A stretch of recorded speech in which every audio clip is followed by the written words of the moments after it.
Reserve पे बात चल रही थी, आज वो दिन आया है जब मैं आपको रिजर्व बता रहा हूं क्या होता है।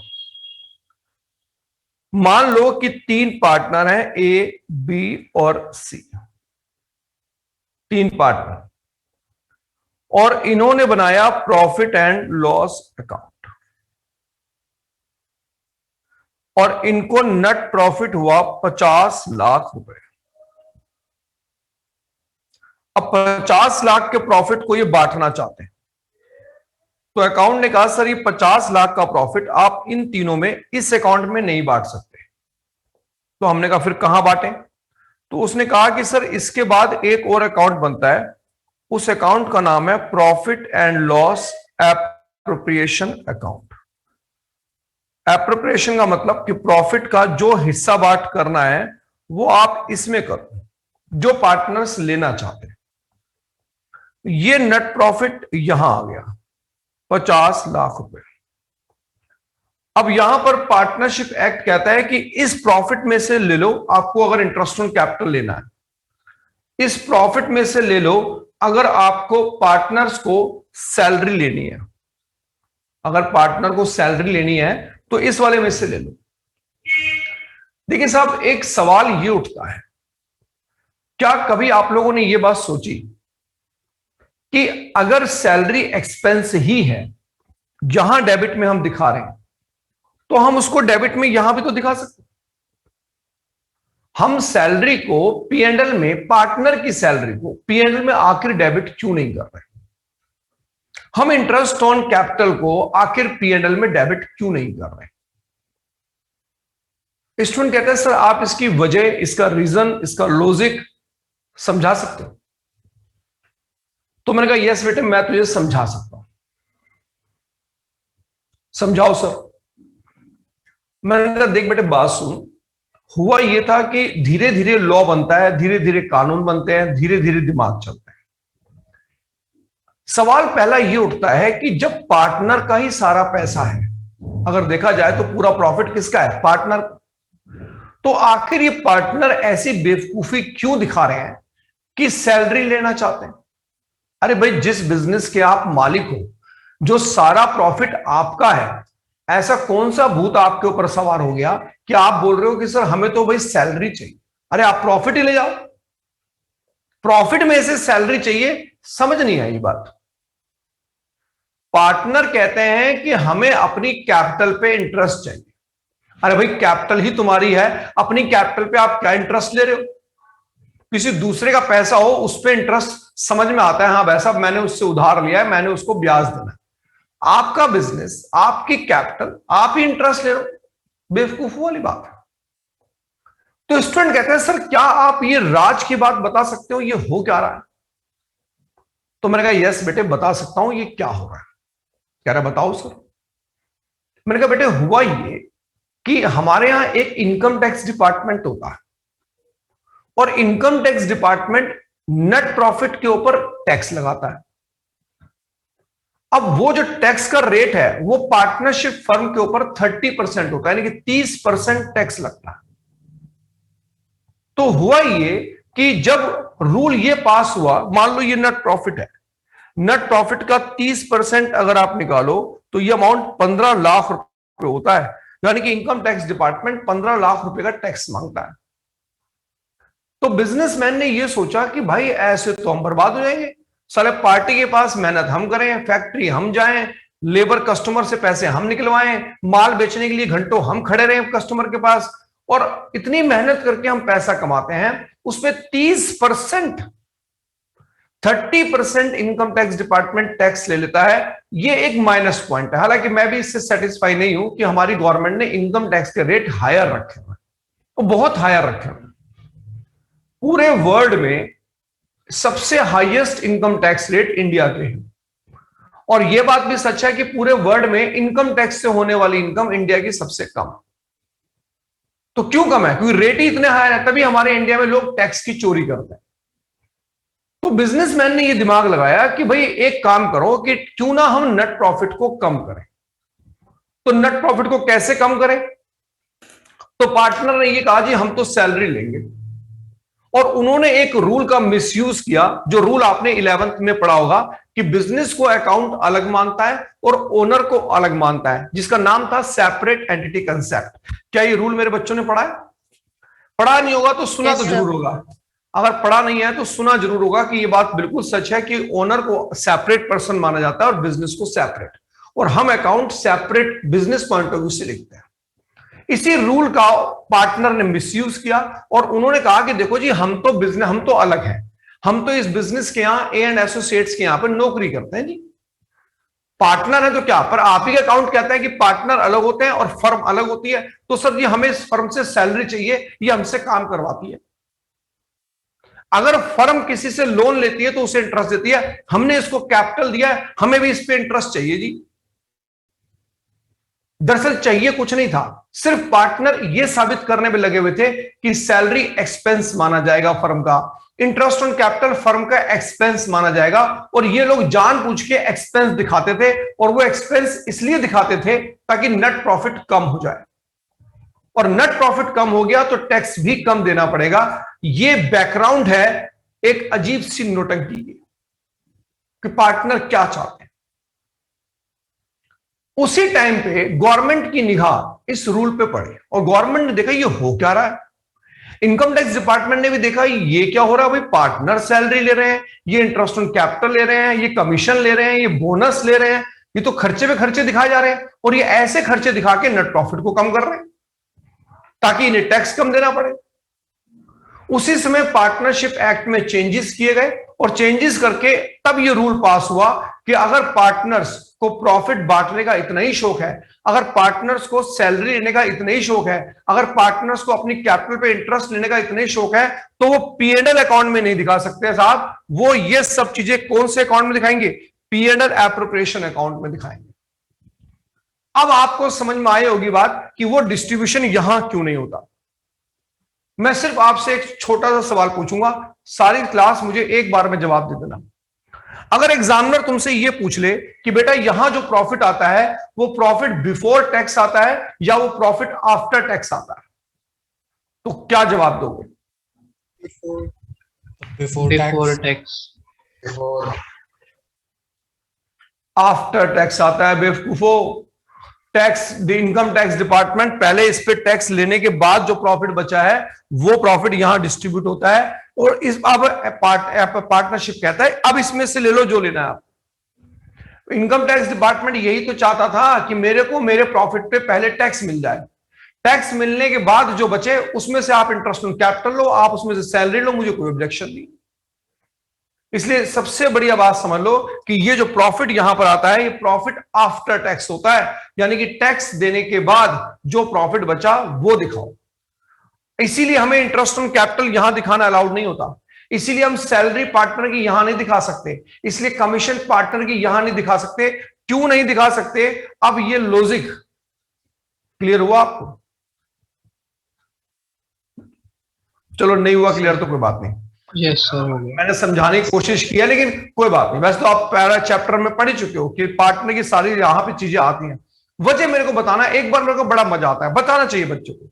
कॉमर्स के बच्चों को बातें पता होनी चाहिए, उसकी नॉलेज का, उसका दिमाग ऐसा होना चाहिए कि कॉमर्स का लगे। जैसे कोई बच्चा अगर मेडिकल ज्वाइन करता है तो हम उससे उम्मीद रखते हैं कि इसे तो पता होगा बॉडी में पार्ट कितने होते हैं, ठीक है ना। ऐसे बेटा कॉमर्स के बच्चे से लोग ये उम्मीद लगाते हैं, लगानी चाहिए। ये अलग बात है कि हमारे यहाँ कॉमर्स को बड़े हल्के में इंट्रोड्यूस कर दिया जाता है, इतना हल्का सब्जेक्ट नहीं है। बहुत सी नॉलेजेबल चीजें कॉमर्स के स्टूडेंट्स को पता होनी चाहिए, वो टीचर बताते नहीं है, वो अलग बात है। तो फिलहाल पहली बात तो ये कि ये अकाउंट हमने बनाया, ये प्रॉफिट यहां डिस्ट्रीब्यूट होगा। अब अगर पार्टनर इंटरेस्ट ऑन कैपिटल लेना चाहते हैं तो इसमें से लेंगे। मान लो इन्होंने इसमें से इंटरेस्ट ऑन कैपिटल ले लिया 10 लाख, ये मेरा मोटिव नहीं है आज की क्लास का, लेकिन 10 लाख का इंटरेस्ट ऑन कैपिटल ले लिया। चलिए अब किसी अच्छे बच्चे से बात करते हैं जो सही ढंग से मेरी बातों के जवाब भी दे सके और क्लास समझ में भी आए सबको। किससे बात करनी चाहिए मुझे आज? किससे बात करें? चलिए हार्दिक साहब से बात करते हैं आज। Hardik, voice clear? Yes sir, yes sir, clear है। हार्दिक बेटे मुझे एक बात बता कि 50 लाख का प्रॉफिट इनके पास था, 50 लाख में से इन्होंने कितना प्रॉफिट ले लिया इंटरेस्ट ऑन कैपिटल में से, इंटरेस्ट ऑन कैपिटल के रूप में? 10 लाख। 10 लाख। अब ये बता बेटा कितना प्रॉफिट बचा? 40 लाख। 40 लाख। 40 लाख के प्रॉफिट को ये चाहे तो बांट सकते हैं, और शायद अगर कुछ और नहीं है, सैलरी बोनस कमीशन नहीं है, तो मैं अगर इस अकाउंट को क्लोज कर दूं तो यहां पर 40 लाख रुपए का प्रॉफिट बचेगा, और इस 40 लाख को हम लोग डिविजिबल प्रॉफिट बोलते हैं। हार्दिक, क्या ये बात सही है? Yes sir. हार्दिक, क्या तू जानता है कि ये डिविजिबल प्रॉफिट तीनों पार्टनर में बढ़ जाएगा, ए, बी और सी में? यस सर, बढ़ जाएगा। ये भी तू जानता है कि ये प्रॉफिट इनकी प्रॉफिट शेयरिंग रेशियो में बढ़ता है? Yes sir. Yes sir. Hardik कह रहे सर ये बातें मैं जानता हूं, और जो बच्चा नहीं जानता वो जान ले कि जो आपको लेना है पार्टनर को वो ले लो। जैसे ये सिर्फ इंटरेस्ट ऑन कैपिटल लेना चाहते हैं, हमने इनको दे दिया, जो प्रॉफिट बच गया उस प्रॉफिट को बोलते हैं डिविजिबल प्रॉफिट। ये वर्ड मैं उन बच्चों के लिए बोल रहा हूं जिन्होंने पहला चैप्टर नहीं पढ़ा हुआ, शायद वो ये बातें ना जानते। नहीं भी जानते तो मुझे ये अकाउंट बनाना नहीं है, मैं कुछ और समझा रहा हूं, वो समझिए आप। हार्दिक एक बात बता कि जब ये तीनों पार्टनर आपस में ये बात हो रही थी, प्रॉफिट बांटने लगे, तो पता नहीं क्या हुआ कि ए के मन में एक बात आई और उसने अचानक एक ऐसी बात बोल दी जो सबको हैरान करने लगी। ए ने अचानक एक बात बोली कि अभी ये प्रॉफिट मत बांटो, इस प्रॉफिट को डिस्ट्रीब्यूट मत करो। तो सबने कहा वैसा बताओ कि ए वैसा पूरे साल हमने मेहनत की, पूरे साल मेहनत करने के बाद पता चला इतना प्रॉफिट हुआ, उस प्रॉफिट पे भी हमने टैक्स दे दिया, टैक्स देने के बाद हमने इंटरेस्ट ऑन कैपिटल, उसके बाद ये प्रॉफिट बचा, अब आप कह रहे हो कि इसे मत बांटो।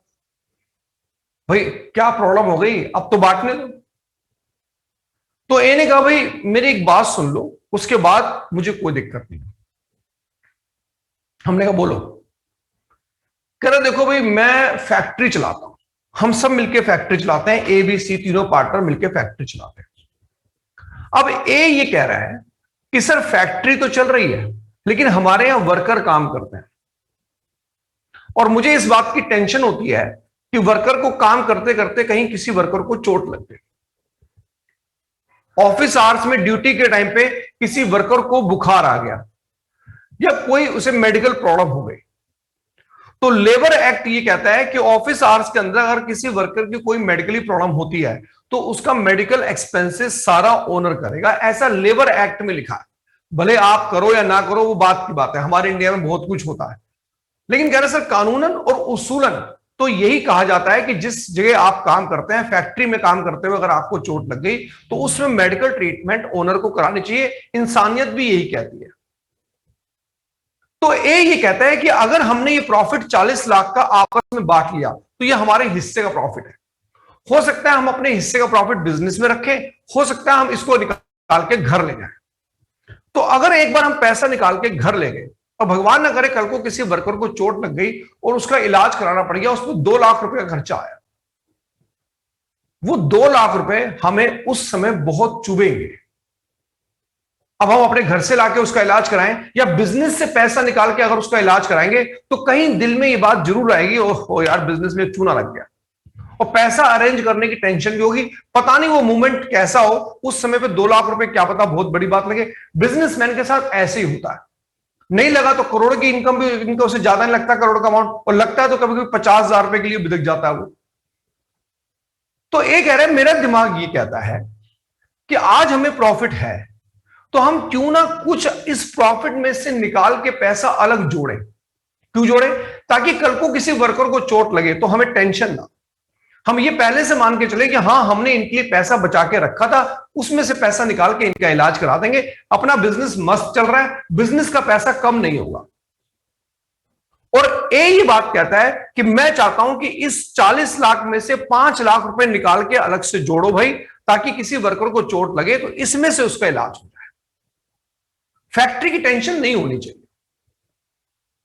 अब मैं आप लोगों से पूछता हूं कि अगर आप मिस्टर ए की जगह होते या बी या सी होते तो क्या ए को मना करते या उसकी बात में हां करते? सर हाँ करते, उसका सपोर्ट करते। यस, यानी कि बात यह हुई कि profit and loss appropriation account बन रहा था। इस अकाउंट के अंदर यहां पर नेट प्रॉफिट 50 लाख का था, यहां पर इंटरेस्ट ऑन कैपिटल 10 लाख का था, 40 लाख बचा था। उसमें से 5 लाख रुपए हमने ट्रांसफर कर दिए कि किसी वर्कर को चोट लगी तो उसका इलाज करवा देंगे। इसी का नाम रखा गया workman compensation fund, workman compensation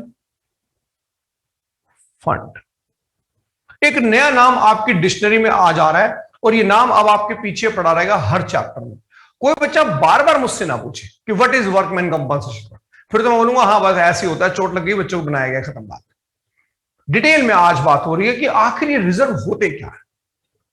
तो साहब बात बनी कि 40 लाख थे, ए ने अपनी बात रखी और आप पूरी क्लास ये बात मान रही कि बात सही है सर, वो बिजनेसमैन है, बिजनेस के अंदर इस तरह के प्रॉब्लम होती रहती है और इस तरह की टेंशन ज्यादा होती है कि किसी वर्कर को चोट लगी, कुछ हो गया, ट्रीटमेंट कराना पड़ेगा, पैसा कहां से आएगा, और इस तरह का पैसा चुभता भी है थोड़ा सा। इमीडिएट बिजनेसमैन को लगता है यार बैठे बैठाए चूना लग गया, तो फंड होगा तो टेंशन नहीं लेगा, वो वहां से निकाल के उसका ट्रीटमेंट करा देगा। ये बात बिल्कुल सही है। हार्दिक साहब आप मुझे बता सकते हैं कि अभी भी बिजनेस में कितना पैसा बचा हुआ है? सर 35 लाख। अब 35 लाख रुपीस को ये लोग डिस्ट्रीब्यूट करना चाहते हैं पार्टनर आपस में कि चलिए सर 5 लाख रुपए आपके कहने पे हमने बचा दिया, अब 35 लाख रुपए का प्रॉफिट है। अब ये पार्टनर चाहते हैं क्यों ना हम इस 35 लाख रुपए के प्रॉफिट को डिस्ट्रीब्यूट कर लें, हम इस 35 लाख रुपीस के प्रॉफिट को बांट लें। तो जब ये प्रॉफिट बांटने लगे तो अचानक एक पार्टनर बी है और उसने मुंह सुजा लिया और वो चुपचाप बैठा हुआ था। तो हमने पार्टनर बी से कहा भाई साहब क्या हुआ, क्यों खोया हुआ है? तो बी ने बोला भाई बात अगर टेंशन की ही चल रही है, अगर ए इतना सोच रहा है बिजनेस के बारे में कि किसी वर्कर को चोट लग गई तो पैसा कहां से आएगा, अगर हम इतना ही एनालाइज कर रहे हैं, इतना ही दिमाग चला रहे हैं, इतनी ही हमें अपने मेंटल सुकून की चिंता हो रही है, तो मेरे दिमाग में भी एक बात हो रही है, आप बोलो तो बोलो, बोल भाई तू भी बोल ले। तो बी ने बोला कि हम लोग ना बिजनेस में इन्वेस्टमेंट करते हैं और हर बिजनेसमैन इन्वेस्टमेंट जरूर करता है। क्यों करता है मैं उसकी वजह बताता हूं।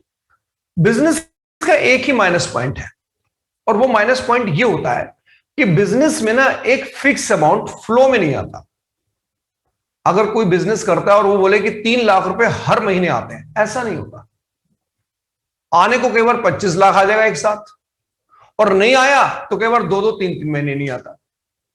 फ्लो में पैसा नहीं आता बिजनेस में, एक फिक्स अमाउंट रेगुलर नहीं आता। तो बी कहता है कि जब हमारे पास पैसा फ्लो में आता है, एकदम आ गया हाथ में 1 करोड़, 2 करोड़, 2.5 करोड़, 25 लाख, 30 लाख, तो बिजनेसमैन कहता है कि हम एक साथ जब पैसा हाथ में आता है तो खर्च नहीं करते, क्योंकि हमें पता है कि अगले 2 महीने पता नहीं कैसे बीते। तो हम उस पैसे से कुछ इन्वेस्टमेंट कर देते हैं।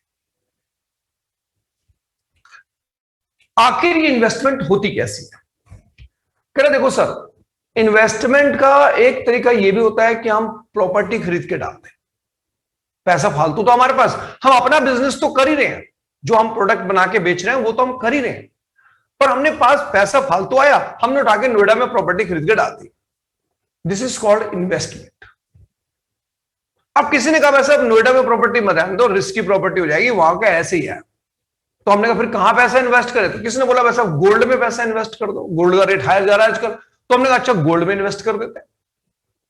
अब किसी ने बोला वैसे गोल्ड का कोई भरोसा नहीं होता, रोज अप डाउन चला रहता है, आप ऐसा करो कि मैं आपको एक कंपनी का शेयर बताता हूं, वो शेयर खरीद लो, आप उस शेयर में पैसा इन्वेस्ट कर दो, आपका पैसा 6 महीने में डबल हो जाएगा। हो सकता है हमने किसी कंपनी के शेयर में इन्वेस्टमेंट कर दी। और किसी ने बोला कि भाई साहब कहां किन चक्करों में पड़ो, आप बिजनेसमैन हो, प्रॉपर्टी में लगा रहे हो, गोल्ड में लगा रहे हो शेयर, आप इन चक्करों में मत पड़ो, आप सेफ इन्वेस्टमेंट करो, आप बैंक में एफडी करा दो, या आप म्यूचुअल फंड खरीद लो, या फलाना ढिकाना बना। सवाल ये उठता है कि इन्वेस्टमेंट करने के कई तरीके होते हैं और बिजनेसमैन कई जगह इन्वेस्टमेंट करता है, मे बी प्रॉपर्टी में, मे बी गोल्ड में, मे बी शेयर्स में, मे बी एफडी में, मे बी मुझे नहीं मालूम कहां। तो हमने बी को बोला तो कहना क्या चाहता है लल्लू? बी ये कहता है कि साहब जब भी हम इन्वेस्टमेंट करते हैं तो हमें भी एक टेंशन होती है कि कहीं ये इन्वेस्टमेंट गिर तो नहीं जाएगी। हमने किसी कंपनी के शेयर्स खरीद लिए तो हमें ये डर लगा रहता है कि कहीं इस शेयर का मार्केट प्राइस गिर तो नहीं जाएगा। हमने गोल्ड खरीद लिया तो ऐसा तो नहीं कि किस्मत हमारी खराब थी, गोल्ड खरीदने के बाद ही गिरना शुरू हो गया। ऐसा तो नहीं कि हमने प्रॉपर्टी में पैसा लगा दिया और प्रॉपर्टी खरीदने के बाद ही उसके मार्केट वैल्यू गिर जाए। तो बी ने कहा साहब बात टेंशन की हो रही थी, तो मैंने भी अपनी बात कर दी कि यार टेंशन मुझे भी होती है, क्योंकि इन्वेस्टमेंट मैं ही करता हूं बिजनेस में, और मुझे भी डर लगा रहता है कि कल को मैंने मान लो 10 लाख की इन्वेस्टमेंट कर दी और उसकी मार्केट वैल्यू 8 लाख रह गई, तो 2 लाख रुपए का जो नुकसान है वो मुझे रात को सोने नहीं देता। अगर बात इस बात की हो रही है कि अगर हमें कोई नुकसान और उसके लिए हमारे पास फंड है, तो हम उस फंड से उस नुकसान को कंपनसेट कर लेंगे। जब मैंने एक ही ये बात सुनी तो मेरे दिमाग में ये आइडिया आया कि क्यों ना हम कुछ पैसा इसलिए बचा के रखें ताकि किसी इन्वेस्टमेंट की वैल्यू अगर गिर जाए, ताकि चोट किसी इन्वेस्टमेंट को अगर लग जाए, तो वो लॉस हम वहां से कंपनसेट कर ले और रात को नींद अच्छी आए। बी ने ये बात बोली तो हमने कहा तू चाहता क्या है? कह रहा सर मैं चाहता हूं कि 10 लाख रुपए हम इसमें से अलग साइड पर रख दें, ताकि इन्वेस्टमेंट डाउनफॉल अगर कभी बिजनेस में आए तो हम रोए नहीं, हम घबराए नहीं, हमारे हाथ पैर ना कांपने लग जाए कि अब क्या होगा। फंड पड़ा होगा तो दिल जरा स्ट्रांग रहेगा, बिजनेस पे ही दिमाग लगाएगा। बात सबको अच्छी लगी और सबने कहा कि चल भाई तू एक काम कर, उस प्रॉफिट में से 10 लाख रुपए अलग से निकाल के रख दे। इस प्रॉफिट का नाम, इस फंड का नाम हम लोगों ने रखा investment fluctuation fund. Investment fluctuation fund. Fluctuation का मतलब होता है अप डाउन। मेरे पास लिखने की जगह नहीं है, ON में वरना वो फिगर खराब हो जाएगी। फ्लक्चुएशन का मतलब अप भी हो सकता है, डाउन भी हो सकता है, लेकिन इसने ये फंड अप जाने के लिए बनाया, डाउन जाने के लिए बनाया। क्यों? नुकसान हुआ तो, जैसे वर्कमैन कंपनसेशन फंड, किसी वर्कर को चोट लगी नहीं तो वर्कमैन कंपनसेशन फंड का यूज नहीं होगा, लेकिन किसी को चोट लग गई तो यूज होगा। ऐसे अगर इन्वेस्टमेंट की मार्केट वैल्यू बढ़ गई तो इन्वेस्टमेंट फ्लक्चुएशन फंड का कोई रोल नहीं है, लेकिन अगर इन्वेस्टमेंट की वैल्यू गिर गई तो इस फंड का यूज होगा। तो साहब 2 फंड मैंने नाम सुने, इनकी बैकग्राउंड समझी, क्या सोच के ये फंड बनाए जा रहे हैं, और मैं साथ साथ ये भी देखने की कोशिश कर रहा हूं ये फंड बन कहां से रहे। शायद पूरी क्लास की बात महसूस कर रही हो कि अगर ये फंड ना बने होते तो ये पैसा ABC आपस में डिस्ट्रीब्यूट कर चुके होते और घर ले जाते। यानी कि फंड उस पैसे से बनते हैं, रिजर्व उस पैसे से बनते हैं। अगर वो रिजर्व ना बनता, ये प्रॉफिट ABC में डिस्ट्रीब्यूट हो चुका होगा। मेरे ख्याल से आपको ये बात समझ में आ रही होगी, राइट? अब देखिए नेक्स्ट स्टेप क्या है। हार्दिक मुझे बता सकता है अब पैसा कितना बचा है डिस्ट्रीब्यूट करने के लिए? सर 25 लाख। यस, 50 लाख से कहानी शुरू हुई थी, 10 लाख चला गया अलग, 5 लाख चला गया अलग, 10 लाख रुपए आपने इन्वेस्टमेंट फ्लक्चुएशन फंड में बांट दिए। अब हार्दिक कह रहे हैं सर 25 लाख रुपए बचा है जिसको पार्टनर आपस में बांटना चाहते हैं। तो उन्होंने कहा बांटो। अब जब बांटने की बात हुई तो इस बार मुंह फुला लिया सी ने। अब मुंह फुला के सी बैठ गए। अब हमने सी को बोला भाई अब तुझे क्या हुआ, प्रॉफिट डिस्ट्रीब्यूट करने दे। तो सी ने बोला भाई साहब ए ने अपना रोना रो लिया, टेंशन हो रही थी उनको बहुत ज्यादा। बी भाई साहब ने भी अपना रोना रो लिया, उन्हें भी बड़ी टेंशन हो रही थी इन्वेस्टमेंट की। लेकिन सी बोलता है भाई साहब मैं जिस टेंशन की बात कर रहा हूं ना वो बिजनेस में रोज होती है। वर्कर को चोट शायद ना लगी तो 6 महीने में ना लगी, साल भी ना लगी, 1 महीने में भी ना लगी। इन्वेस्टमेंट की वैल्यू नहीं गिरी तो 2-2, 3-3 महीने नहीं गिरी। तो सी ने बोला कि तुम्हें अगर टेंशन की इतनी चिंता है, साले तुम ऐसी टेंशन की बातें कर रहे हो जो शायद हो भी पता नहीं ना हो। लेकिन सी कहता है सर मैं तो ऐसी टेंशन की बात कर रहा हूं जो रोज होती है साली। हमने पागल है, ऐसी कौन सी टेंशन होती है जो बिजनेस में रोज होती है? तो सी ने कहा सुनो फिर। सी कहता है मैं अपने ऑफिस में बैठता हूं, ऑफिस में आराम से बैठा हूं, काम कर रहा हूं, फोन पे बातें कर रहा हूं, कस्टमर से बातें कर रहा हूं।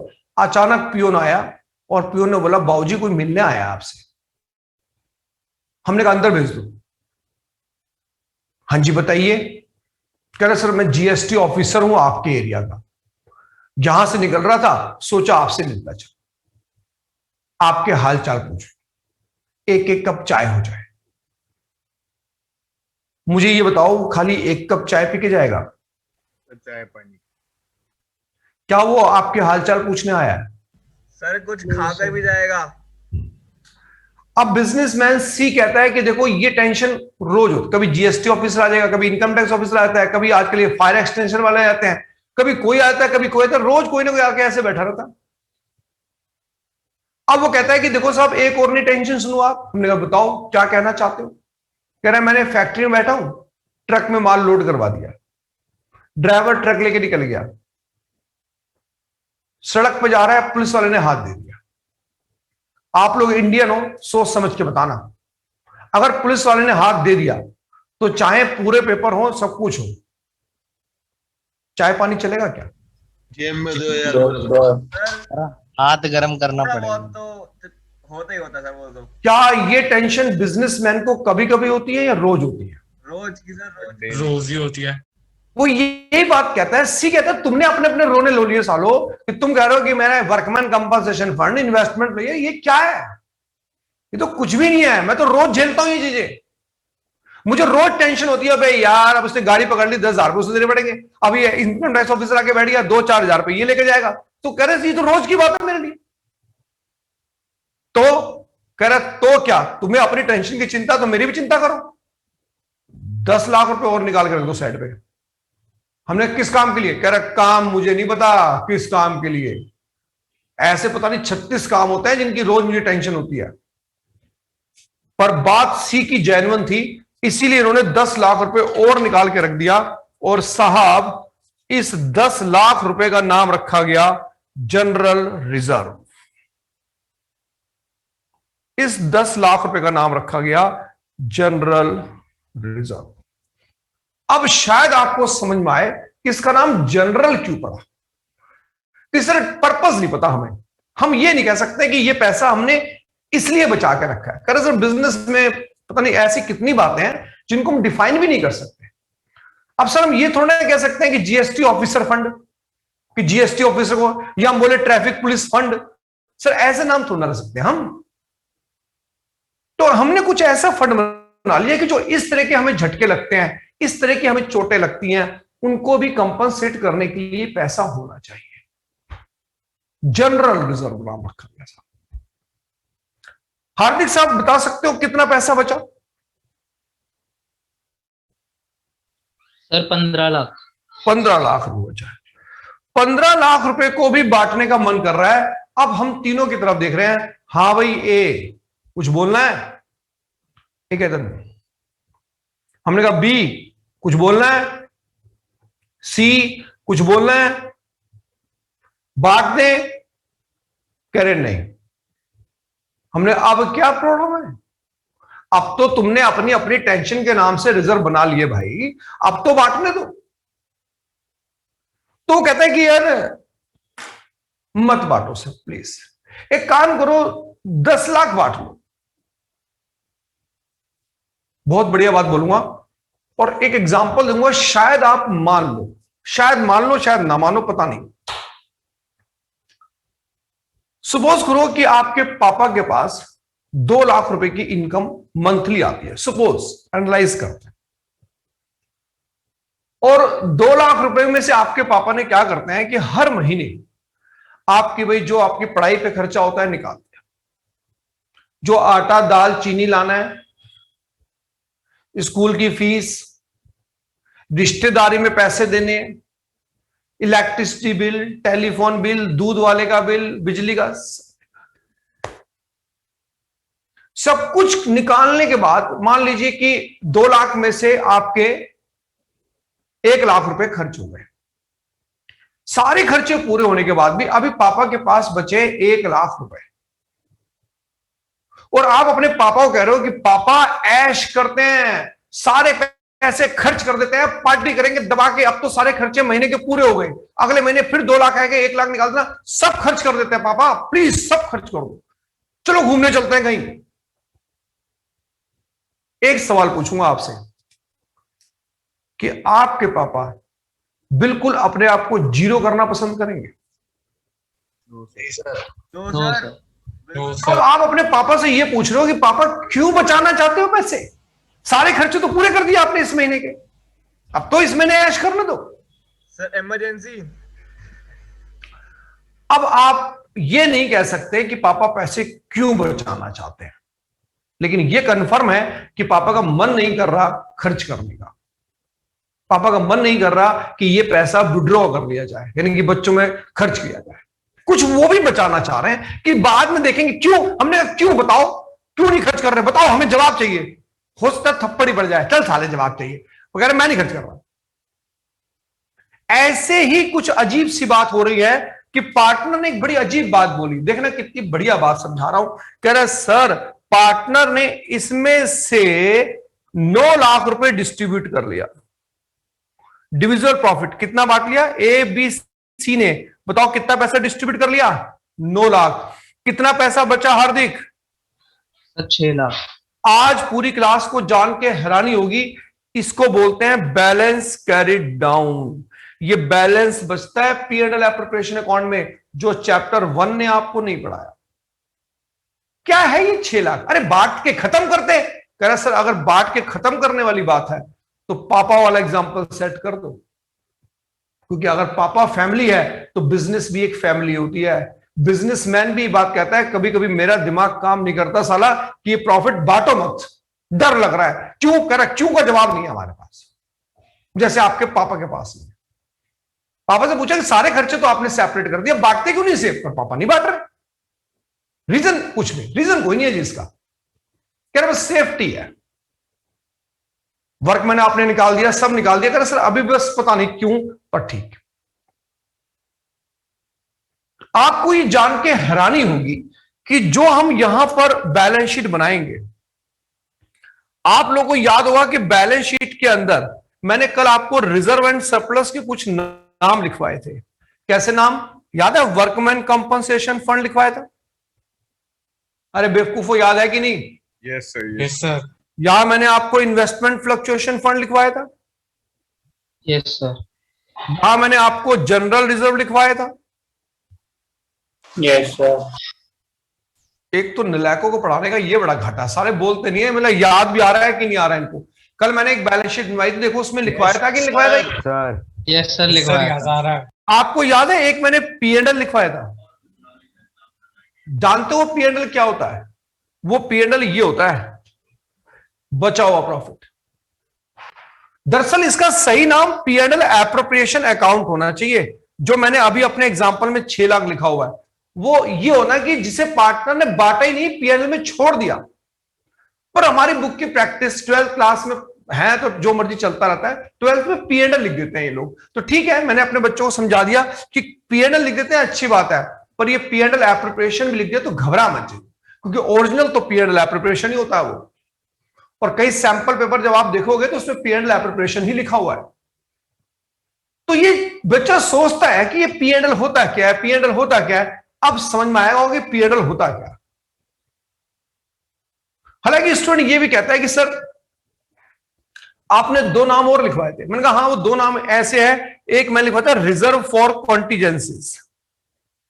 अब देखा जाए तो ये नाम बेसिकली यूज कर देते हैं, इसका मतलब ये होता है कि फ्यूचर में कोई खर्चा करने के लिए हमने पैसा रखा हुआ है, पता नहीं क्यों। ऐसे एक नाम होता है रिजर्व फंड, ये एक तरह के जनरल रिजर्व भी होते हैं, पर ये अल्टरनेटिव नेम यूज कर लेता है कई बार। तो 6 ही 12th क्लास में रिजर्व बनाए जाते हैं बुक 1 के अंदर। और मैं जो बात पढ़ाना चाहता हूं वो अभी तक मैं वहां पहुंचा नहीं, और मैं अपनी बात को कहने के लिए हार्दिक की हेल्प ले रहा हूं। हार्दिक, मुझे सिर्फ एक बात बता दे कि कोई तेरे से ये पूछे कि ये सारे रिजर्व बनते कहां से हैं, तो तू क्या जवाब देने वाला है? Sir net profit. तो तू ये बोलेगा कि ये सारे रिजर्व डिविजिबल प्रॉफिट से बनते हैं। तो तू ये बोलेगा कि सर अगर ये रिजर्व ना बने होते तो ये प्रॉफिट पार्टनर्स में बट गया होता। Yes sir. हार्दिक इस बात पे यस सर कह रहा है। क्या पूरी क्लास इस बात पे यस सर कहने को तैयार है, या वो ये कह रही है कि बात? Yes sir. Yes sir. Yes sir. Yes sir. चलिए अब स्टूडेंट कहता है कि सर एक बात बताओगे आप? मैंने कहा हाँ पूछ बेटा, कि आपने रिजर्व को इतनी डिटेल में मुझे क्यों पढ़ाया? आपने मुझे इसकी बैकग्राउंड बताई, आपने ये बात 2 मिनट में खत्म क्यों नहीं की? तो मैंने कहा सुन, फिर मैंने क्यों नहीं खत्म की। आप सब अब इसकी बैकग्राउंड जानते हो, ये कहां से बने, आप जानते हो ये डिविजिबल प्रॉफिट से बने। और ऐसा नहीं है 1 साल बने होंगे, हर साल प्रॉफिट होता है, हर साल प्रॉफिट में से कुछ पैसा जोड़ के रख लेते हैं। अगर आप लोग पढ़ रहे हो तो डेफिनेटली आपके ऊपर आपके पापा की निगाह होगी, वो देख रहे होंगे और डेली आपको देख के वो अपना फ्यूचर प्रिडिक्ट करते होंगे कि आने वाले टाइम में क्या ये मेरा बच्चा बिजनेस संभाल पाएगा, आने वाले टाइम में क्या ये पढ़ने लिखने में अच्छा निकलेगा, आने वाले टाइम में इसका क्या होगा। ये कहीं उनके दिमाग में थॉट चल रहा होगा। शायद इसी वजह से जो फादर है ना, वो आपको देख के कई बार जल्दी इरिटेट भी हो जाते होंगे, कभी कभी होते हैं, क्योंकि वो पेशेंस तो रखते हैं, क्योंकि बिजनेसमैन तो पेशेंस तो होंगे, तो पेशेंस तो रखते हैं। बट कभी कभी देखा होगा अचानक उनको गुस्सा फूट पड़ता है, जिसे आप बोलते हो कि पापा पता नहीं क्यों, इनको पता नहीं क्या होता है अचानक। वो अचानक नहीं होता, वो बहुत अंदर अंदर घुट रहे होते हैं। क्यों घुट रहे होते हैं? तो उनको ये बात लगती है कि अगर मान लीजिए ये पढ़ने में अच्छा नहीं है तो बिजनेस करने के लिए ये मुझसे पैसा मांगेगा, खून पिएगा मेरा ये। तो वो आज जब उनके हाथ में प्रॉफिट आता है तो वो कहीं ना कहीं आपके लिए कुछ प्लानिंग करते हैं कि कुछ जोड़ के रखो इसके लिए भैया, बाकी इसकी किस्मत, मांगेगा तो जरूर। और अगर उन्हें लगता है कि मेरा बच्चा पढ़ने में होशियार है तो उन्हें यह लगता हो कि यार ये हायर स्टडी में अगर गया तो भाई तब भी ये पैसा मांगेगा। तो ये बताओ कि आपके पापा क्या आपके लिए कोई 1 साल में अमाउंट बना के रख देते हैं या हर साल कुछ आपके लिए जोड़ते रहते होंगे? सर हर साल कुछ जोड़ते हैं। इसी तरह से बिजनेसमैन, ये नहीं होता कि किसी 1 साल में फंड बन गए काम खत्म हो गए, ना जी, हर साल इनमें फंड में पैसा जुड़ता रहता है, जुड़ता रहता है, जुड़ता रहता है। और आप एक बात समझिए कि ए बी सी 3 पार्टनर हैं, इनकी रेशो 3:2:1 है। ये अगर प्रॉफिट बांटते मेरे बच्चों तो 3:2:1 की रेशो में ही बांटते, और ये पिछले 10 सालों से रिजर्व बना रहे हैं। तो हुआ क्या? कह रहा हुआ ये कि रेशो चेंज करने की बात हो रही है, 1:1:1। अब बताओ, क्या पुराने जिस पार्टनर को नुकसान हो रहा होगा रेशो चेंज करने से, क्या उसके दिल में ये बात नहीं आएगी कि यार ये रिजर्व तो अगर बांट ली होती तो अच्छा था, साला मुझे ज्यादा प्रॉफिट मिलता उस टाइम पे? हाँ है ना? Yes sir. मैं दोबारा समझा देता हूं, डिविजिबल प्रॉफिट से सारे रिजर्व बनते हैं, यह बात सच है। 10 साल से आप रिजर्व बना रहे हो, अगर वो रिजर्व ना बनते तो प्रॉफिट 3:2:1 की रेशो में बढ़ता। लेकिन रेशो जब चेंज हो रही है तो रेशो चेंज होने के बाद भी अगर बैलेंस शीट में रिजर्व रहे तो जिस पार्टनर को नुकसान हो रहा है, बताओ उसके दिमाग में बात आएगी कि नहीं आएगी? अबे वो जो प्रॉफिट मैंने कमाए थे इतनी मेहनत से, उन्हीं से रिजर्व बना हुआ है, साला इससे अच्छा तो मैं प्रॉफिट बांट ही लेता। जिस पार्टनर को नुकसान होता है ना साहब, उसका दिमाग काम नहीं करता, वो फिर एक ही बात सोचता है, मेरा नुकसान हो रहा है। तो ऐसे केस के अंदर जिस पार्टनर को लॉस होता है, वो जानते हो क्या बोलता है? वो ये बोलता है मैं कुछ नहीं जानता, जितने भी रिजर्व के पैसे थे वो सारे आपस में बांट लो और ओल्ड रेशो में बांट लो, और नई बैलेंस शीट के अंदर अब कोई रिजर्व नहीं आएगा। अब ये बताओ, जिस पार्टनर को नुकसान हो रहा है वो ये बात कह सकता है कि नहीं कह सकता? कह सकते हैं सर। कह सकते हैं। तो एक बात समझ लो साहब कि मुझे आपको पढ़ानी है accounting treatment of reserve and surplus and fictitious assets. एक बार एक फिक्टिशियस एसेट्स का भी आपको घटिया सा एग्जांपल दे देता हूं ताकि ये भी दिमाग में जगह बना ले कि फिक्टिशियस एसेट्स होता क्या है, हल्का फुल्का सा। देखिए इधर, फिक्टिशियस एसेट्स की कहानी शुरू कहां से होती है? आप ये समझिए कि ये कंपनी है एयरटेल। 1992 की बात है, जब ये कंपनी एयरटेल इंडिया में आई तो इसने ये बोला कि हम इंडिया में लोगों को टेलीकम्युनिकेशन सर्विसेज यानी कि मोबाइल फोन सर्विसेज प्रोवाइड करेंगे और इंडियन पब्लिक को प्रोवाइड करेंगे। तो हुआ ये कि जब आप इंडियन पब्लिक को सर्विसेज प्रोवाइड करोगे तो कोई भी कंपनी आके इंडियन पब्लिक को सर्विसेज जब तक प्रोवाइड नहीं कर सकती जब तक गवर्नमेंट उसको लाइसेंस नहीं देगी। इसलिए पहले आपको गवर्नमेंट से लाइसेंस लेना होता है, लाइसेंस मिलने के बाद आप सर्विसेज दे सकते हो। ये एक कहानी सिंपल सी समझा रहा हूं। गवर्नमेंट ने कहा कि 500 करोड़ रुपए का लाइसेंस है जो वैलिड है 10 साल के लिए।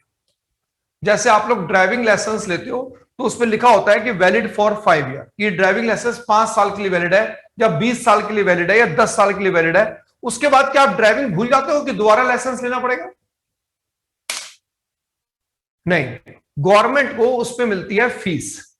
तो पहले पूरी क्लास ये बात समझे कि एयरटेल कंपनी ने 500 करोड़ रुपीस गवर्नमेंट को दिए और गवर्नमेंट को यह कहा कि भाई हमें लाइसेंस दे दो, तो लाइसेंस मिलने के बाद ही हम कम्युनिकेशन सर्विसेज दे सकते हैं।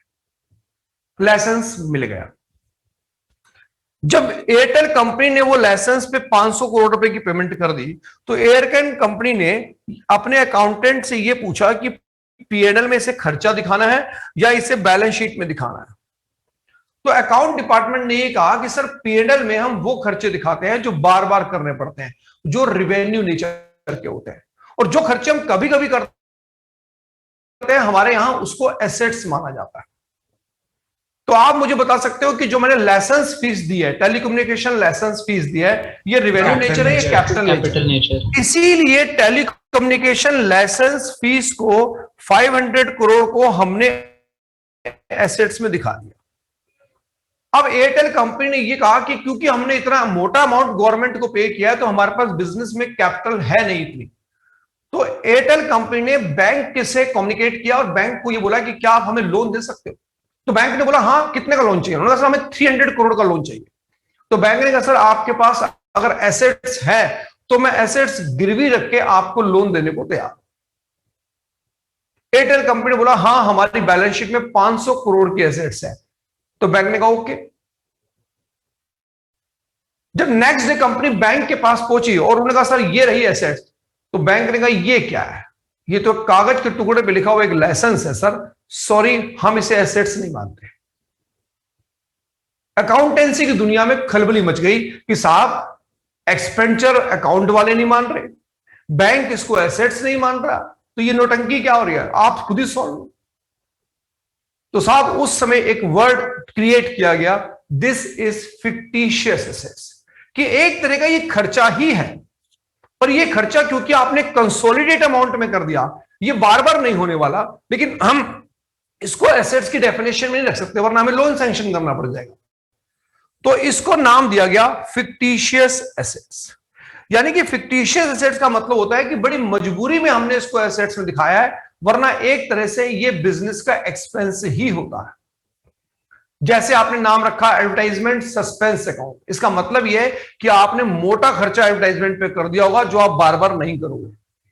आपने नाम रखा डेफर्ड रेवेन्यू एक्सपेंस, इसका मतलब यह है कि आपने कोई ऐसा खर्चा कर दिया जो कर तो आपने आज दिया है पर उसका बेनिफिट फ्यूचर में आपको मिलता रहेगा, पर वो भी एक मोटा अमाउंट खर्च किया होगा। जैसे आपने कहा पीएनएल कि बिजनेस में आपको लॉस हो गया, साहब बिजनेस में भी बिजनेसमैन पॉजिटिव सोचता है, एक आध बार लॉस हो जाता है कोई बात नहीं, लगातार लॉस नहीं होगा, और अगर बार बार लॉस हो रहा तो बिजनेस ही बंद हो जाएगा। तो जो भी मैंने नाम लिखे उन सबके पीछे कुछ ऐसी ही बैकग्राउंड होती है जिसको हम फिक्टिशियस एसेट्स का नाम देते हैं। क्यों, मैंने हल्का सा लॉजिक बताने की कोशिश की है। तो आज का मोटिव क्या है, आज क्लास किस डायरेक्शन में जा रही है? तो कह रहे सर डायरेक्शन ये है कि अपने बच्चों को ये बताओ अकाउंटिंग ट्रीटमेंट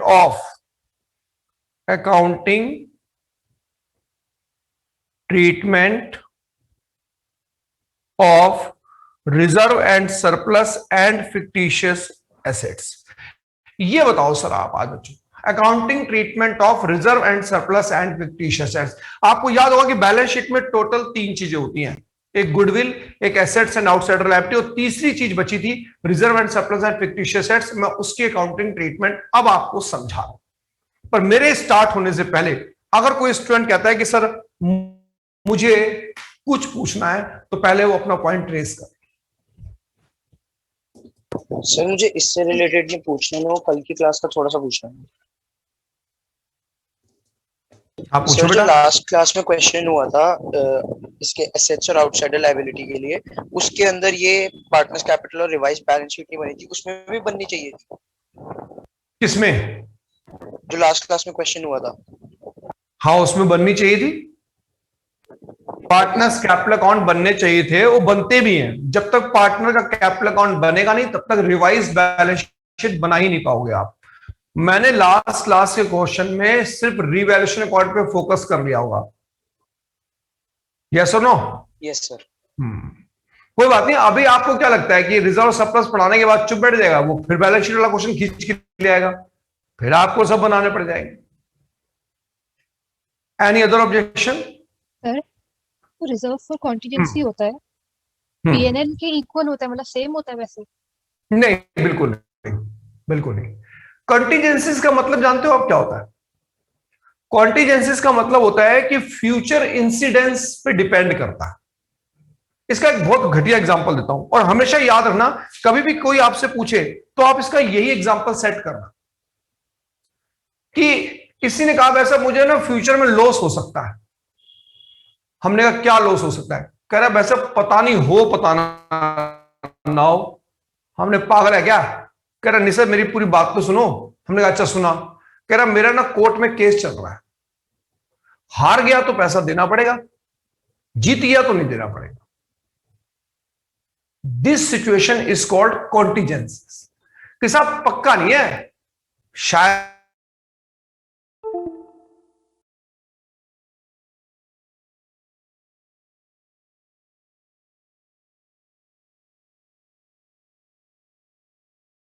इसलिए बैलेंस शीट में दिखाना अलाउड भी नहीं है। वो कहते हैं बैलेंस शीट में आप उन्हीं लायबिलिटी को दिखाओ जो कंफर्म हो चुकी है कि पैसा देना पड़ेगा, कॉन्टीजेंट मत दिखाओ। कॉन्टीजेंट तो 50-50 होता है, डाउटफुल होता है, पता नहीं देना पड़ेगा। इसका आगे चल के लॉ में भी एक एग्जांपल देते हैं कि आपने किसी से शर्त लगा ली कि भाई साहब बारिश होगी तो 10 लाख रुपए दूंगा, और नहीं हो तो नहीं दूंगा। अब ये कॉन्टीजेंट है, फ्यूचर डिसाइड करेगा कि पैसा देना है या नहीं देना। तो ऐसे रिजर्व को हम कॉन्टीजेंसी रिजर्व कहते हैं, क्योंकि बिजनेस में ऐसी कॉन्टीजेंट सिचुएशन बनती रहती है। हमने किसी कस्टमर को प्रोडक्ट बेचा, उसने प्रोडक्ट डिफेक्टिव निकला, उस साल ने कोर्ट में केस डाल दिया। अब कोर्ट में ऐसे केस चलते रहते हैं बिजनेसमैन के साथ, तो कह रहा है सर अब ये तो हमारे लिए रोज की बात है। तो कॉन्टीजेंसी, रिजर्व फॉर कॉन्टीजेंसीज बोलते हैं इनको, राइट?